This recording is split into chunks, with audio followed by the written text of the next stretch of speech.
Ushanka அவர்கள் ரஷ்யாவோட சார்பா என்வாயா அப்பாயிண்ட் பண்ணப்பட்டிருக்கார் இல்லையா? அமெரிக்காவோட பேச்சுவார்த்தைகள்லாம் இருப்பாரு. மிக முக்கியமான ஒரு நபர். அவர் தரப்புல இருந்து வரக்கூடிய செய்திகள் ரஷ்யா ஒத்துக்கிட்டு இருக்கு. ட்ரம்ப் அவர்களோட இனிஷியேட்டிவ் சீஸ் ஃபயர் எக்ஸ்டெண்ட் பண்றதுக்காக மே 9 ரஷ்யா சொல்லியிருந்துச்சு. 9, 10, 11 இந்த 3 நாளைக்கு எக்ஸ்டெண்ட் பண்ணலாம் அப்படின்னு சொல்லியிருந்தாங்க இல்லையா? ஸோ மே 11 வரைக்கும் எக்ஸ்டெண்ட் பண்ண போகுது ரஷ்யாவும். ரஷ்யா ட்ரம்ப் அவர்களோட இந்த ஒரு இனிஷியேட்டிவ்க்கு சப்போர்ட் பண்றோம். கூட 1000க்கு 1000 ரஷ்யாவோட 1000 பிரிசனர் ஆஃப் வார் போர் கைதிகளை ரிலீஸ் பண்ணும் உக்ரைன். ரஷ்யாவும் உக்ரைனோட 1000 போர் கைதிகளை ரிலீஸ் பண்ணுவாங்க. மே 11 இந்த எக்ஸ்சேஞ்ச் நடக்கும் அப்படிங்கிற சொல்லிக்கிறாங்க ரஷ்ய தரப்பு. அதுக்கப்புறம் சீஸ் ஃபயர் எக்ஸ்டெண்ட் பண்றது, அப்புறம் எக்ஸ்சேஞ்ச் பண்றது, பிரிசனர்ஸை வந்து பாத்தீங்கன்னா ரீச் பண்ண வைக்கிறது எல்லாமே வந்து பாத்தீங்கன்னா டெலிஃபோன் கான்வர்சேஷன்ல அமெரிக்க அதிபரும் ரஷ்ய அதிபரான விளாடிமிர் புட்டின் அவர்கள் வந்து பண்ணா பேசிட்டு இருக்கிறாங்க அப்படிங்கிற செய்திகள் அவங்க தரப்பு சொல்லிக்கிறாங்க. இதுல சீஸ் ஃபயர் எக்ஸ்டென்ஷன் அப்புறம் பிரிசனர் எக்ஸ்சேஞ்ச் இது ரொம்பவுமே வந்து பாத்தீங்கன்னா உற்று நோக்கிட்டு இருக்காங்க. ஏன்னா அடுத்த சீஸ் ஃபயர் எக்ஸ்டென்ஷன் அப்படிங்கிறதே ரஷ்யா அக்செப்ட் பண்ணாம இருந்தாங்க. இப்போ ஒரு 3 நாள் சீஸ் ஃபயர் அக்செப்ட் பண்ணிக்கிறாங்க அப்படின்னா இது ஒரு பிரேக் த்ரூவா இருக்குமா? லைக் ஈரான் அதுக்கப்புறம் அமெரிக்கா எப்படி சீஸ் ஃபயர் வந்துச்சு அதே போல ஒரு எக்ஸ்டென்ஷனா இருக்குமா அப்படிங்கிற போல கேள்விகள் இருக்கு. அது ரஷ்யா ஒத்துக்குவாங்களா என்ன ஏதுங்கிறது பார்க்கலாம். ஆனா இதுக்கு நடுவுல ரஷ்யாவை நடுவுல ஒரு இடத்துல கோவப்பட்டு விட்டுருக்காங்க. ரஷ்யா அதுக்கான பதிலும் சொல்லியிருக்காங்க. ரஷ்யாவான எங்களுக்கு யாரோட பர்மிஷனும் தேவையில்லை. வெற்றி டே பரேட மாஸ்கோல நடத்துறதுக்கு எவனும் வந்து பர்மிஷன் கொடுக்கணுன்ற தேவை கிடையாது. ஜோக்கெல்லாம் வந்து பாத்தீங்கன்னா வேற எங்கேயா போய் வச்சுக்கோங்க அப்படிங்கிற பெஸ்கோ அவர்கள் ஸ்போக் பர்சன், ரஷ்யாவோட ஸ்போக் பர்சன் அவர் தரப்புல இருந்து வந்து பண்ண சொல்லியிருக்காங்க. ஏன் அப்படின்னா ஜெலன்ஸ்கி அவர்கள் ஒரு அறிக்கையை வந்து பாத்தீங்கன்னா விட்டுருக்காரு. அவங்க நாட்டுல வந்து நான் உத்தரவிடுறேன், கட்டளையிடுறேன், ரஷ்யாவோட மாஸ்கோ பகுதியில வந்து பாத்தீங்கன்னா இந்தந்த பகுதிகளில் நடத்திக்கலாம், விக்ட்ரி ஸ்கொயர் இருக்கு இல்லையா, அங்கெல்லாம் நீங்க பரேட் நடத்திக்கலாம் அப்படிங்கிறது போல அவரு ஆணையிடுறாரு. யாரு? உக்ரைனோட அதிபரான ஜெலன்ஸ்கி அவர்கள் எந்தெந்த பகுதியில இந்த வெற்றி பரேட் நடக்கணும்ன்றத அவரு ஆணையிடுறாரு. ரஷ்யால அது எப்பவுமே ரெகுலரா நடக்கக்கூடிய ஒரு விஷயம். அவங்க எப்படி இந்த பரேட் பண்ணுவாங்க, என்ன செய்வாங்கன்றது அவங்களோடது. இப்ப அத இந்தந்த பகுதிகளில் பண்ணலாம், நான் அலோவ் பண்றேன் அப்படிங்கிறத பண்ணும்போது காண்டாவுமா இல்லையா? ஸோ அதனால பெஸ்கோ அவர்கள் அதுக்கான பதில கொடுத்துருக்காரு. ஸோ இது போல ஒரு விஷயங்கள் காமெடிகள்லாம் அரங்கேற்றிட்டு இருக்கு. இது இன்டர்நேஷனல்ல மட்டும் இல்ல, லோக்கல் பாலிடிக்ஸ்ல வந்து பண்ண பயங்கரமா அதுக்கான விஷயங்கள் நடந்துகிட்டு இருக்கு. இப்போ வரைக்கும் ஆட்சி அமைக்கிறதுக்கான விஷயங்கள் கண்ணு முன்னாடி எதுவுமே தெரியல. இன்னொரு 2 சீட்டு வேணும், இன்னொரு 4 சீட்டு வேணும், பேசிக்கிட்டே தான் இருக்காங்க. கொடுப்பாங்க, ஆதரவு கொடுப்பாங்க, அவங்க கொடுப்பாங்க, இவங்க கொடுக்குறாங்க, நடுவுல கொடுக்குறேன்னு சொல்லிட்டு கொடுக்காம போயிட்டாங்க, ஏமாத்தி வாங்கிட்டாங்க அப்படிங்கிற பல்வேறு விஷயங்கள் நடந்துகிட்டு இருக்கு. 4 சீட்டுங்கும் போது திரும்பி வந்து 2 பேர் வந்து பண்ணா ஆதரவு கொடுத்துருந்தாங்க இல்லையா கம்யூனிஸ்ட் தரப்புல இருந்து.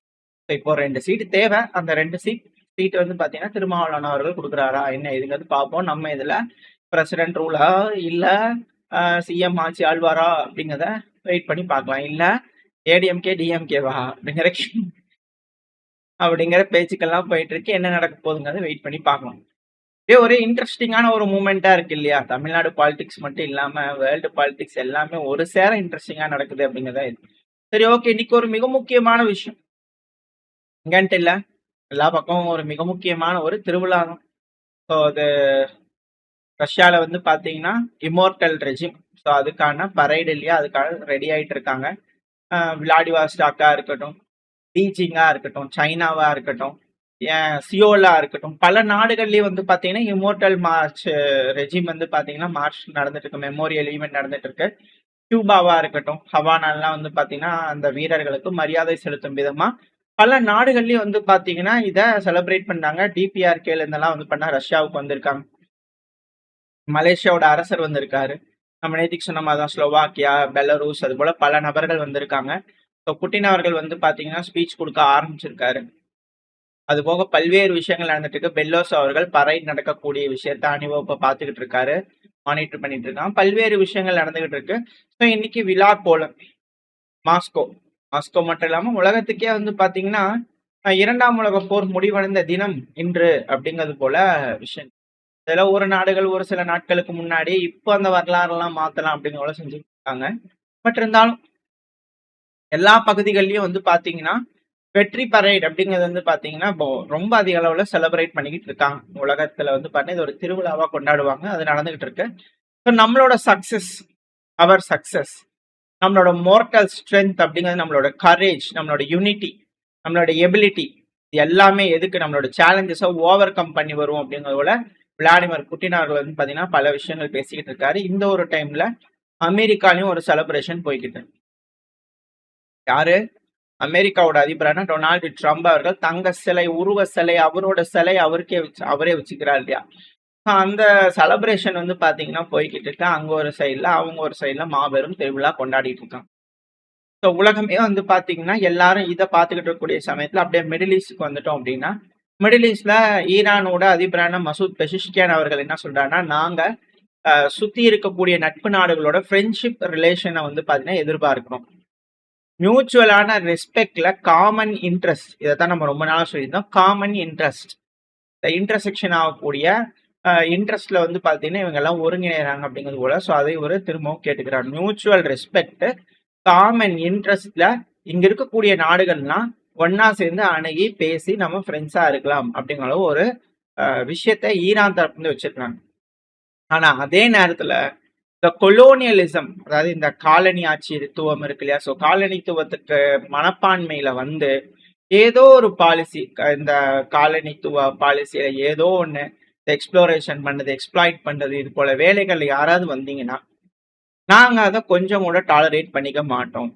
எங்களோட டாலரன்ஸ்ங்கிறது எங்களோட, அதாவது இந்த அப்ரஸ் பண்றாங்க இல்லையா, அடக்கி ஒடுக்குறாங்க இல்லையா, அதுங்கிறது அதை எதிர்த்து போராடுறது அப்படிங்கிறது எங்களோட கல்ச்சர்லயே வந்து பண்ண அது ரூட்டா இருக்கு. நாங்க விட்டு தர மாட்டோம், நாங்க தொடர்ந்து போராடிட்டே இருப்போம் அப்படிங்கிறது போல. இதுதான் எங்க நாட்டோட வரலாறு அப்படிங்கிறது போல பெஷிஷ்கியான் அவர்கள் தெளிவா சொல்லியிருக்காரு. At the same time diplomacy அப்படிங்கிறது வந்து பார்த்தா ஈரான், யூகே, மிடில் ஈஸ்ட்ல வந்து பாத்தீங்கன்னா மிக முக்கியமான ஒரு பேச்சுவார்த்தைகள் நடந்துட்டு இருக்கு. ஈரானோட ஃபாரின் மினிஸ்டர் அப்பாஸ் அக்ராச்சி அவர்களும் பிரிட்டனோட கவுண்டர் பார்ட் ஃபாரின் மினிஸ்டரான கூப்பர் அவர்களும் வந்து பண்ணா பேசியிருந்துக்கிறாங்க.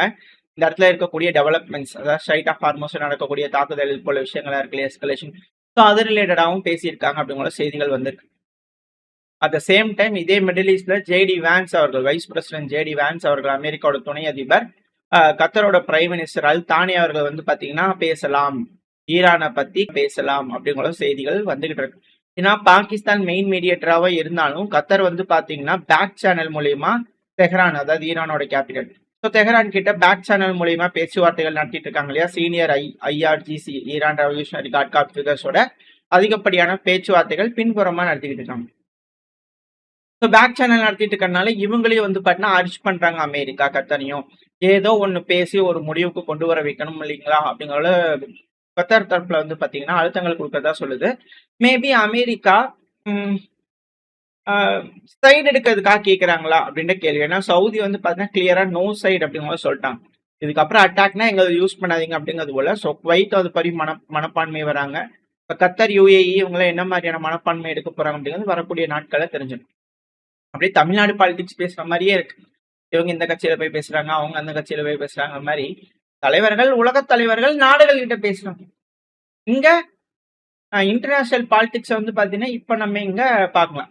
நேர்ல வந்து பேசணும் இல்லையா, சால்வை போடணும் இல்லையா, பொக்கே கொடுக்கணும் இல்லையா, அது போல வந்து பண்ணா அங்க அப்படி பண்ணும் இல்லையா, இங்க எப்படி பண்ணும் இல்லையா, அதே போல வந்து பண்ண இங்க நடக்கக்கூடிய விஷயங்கள் அங்க நடக்குது. இந்த பரபரப்பு பஞ்சம் இல்லை அப்படிங்கறது நீங்க மேட்ச் பண்ணி பாத்தீங்கன்னா தெரியும். இது போல உலக தலைவர்கள் மாறி மாறி கூடி எல்லாம் பேசிக்கிறாங்க அப்படிங்கறது நம்மளால புரிஞ்சுக்கலாம். ஏன் அமெரிக்கா இந்த அளவுக்கு அழுத்தங்கள், யூகே ஓடி வந்திருக்காங்க அப்படின்னா, எந்த ஒரு கமர்ஷியல் வெசலுமே, ஷிப்பிங் கம்பெனிஸ்ல ரிஜிஸ்டர் ஆயிருக்க எந்த ஒரு கமர்ஷியல் வெசலுமே ஸ்ட்ரைட் ஆஃப் ஹார்மோஸ் வந்து பாத்தீங்கன்னா கிராஸ் பண்ணவே இல்லை கடந்த 3 நாளா. ஸோ இது அமெரிக்காவுக்கு பேரழுத்தங்களா இருக்கு. அதுவும் இந்த பிரச்சனைக்கு ஆரம்பிச்சதுக்கு அப்புறம் தான் இது போல விஷயங்கள் நடந்துருக்கு. ஸோ இந்த ஒரு காரணத்தினால மேபி எல்லா நாடுகளும் அழுத்தங்கள் கொடுத்து ஏதோ ரெகுலராவாச்சும் கொஞ்சமாச்சும் அனுப்புங்க அப்படிங்கிறது போல விஷயங்களுக்கு வராங்களா அப்படின்ற கேள்விகள் இருக்கு. ஸோ வெயிட் பண்ணி பார்ப்போம். ஈரான் என்ன முடிவுகள் எடுக்க போறாங்க, அமெரிக்கா என்ன முடிவுகள் எடுக்க போறாங்க, இஸ்ரேல் தாக்குதல ஆரம்பிச்சிருவாங்களா அப்படிங்கிற ஒரு பதட்டமும் இருக்கு. இந்த பிராந்தியத்தை பொறுத்த வரைக்கும் அடுத்து என்ன நடக்க போகுதுங்கிறத வரக்கூடிய செய்திகள் வச்சு பார்க்க ஆரம்பிச்சிடலாம். ஓரளவுக்கான தகவல்கள் இந்த பையில பார்த்துருப்போம். இந்த பதிவு எப்படி உங்களுக்கு பிடிச்சிருக்கா? பிடிச்சுனா லைக் பண்ணுங்க, ஃப்ரெண்ட்ஸ் நம்ம ஷேர் பண்ணிக்கோங்க. அது கூட மறக்காம நம்ம போடக்கூடிய பதிவுகளை தொடர்ந்து பார்க்க நம்ம சேனலை சப்ஸ்கிரைப் பண்ணிக்கோங்க. அப்போ யூடியூப் மதிச்சு நம்ம வீடியோக்களை ப்ரொமோட் பண்ணுவோம். உங்களோட அன்பு ஆதரவும் எனக்கு எப்போ இருக்கணும் நம்பிக்கல. அடுத்த பையில உங்க சந்திக்கிறேன். Stay safe, by.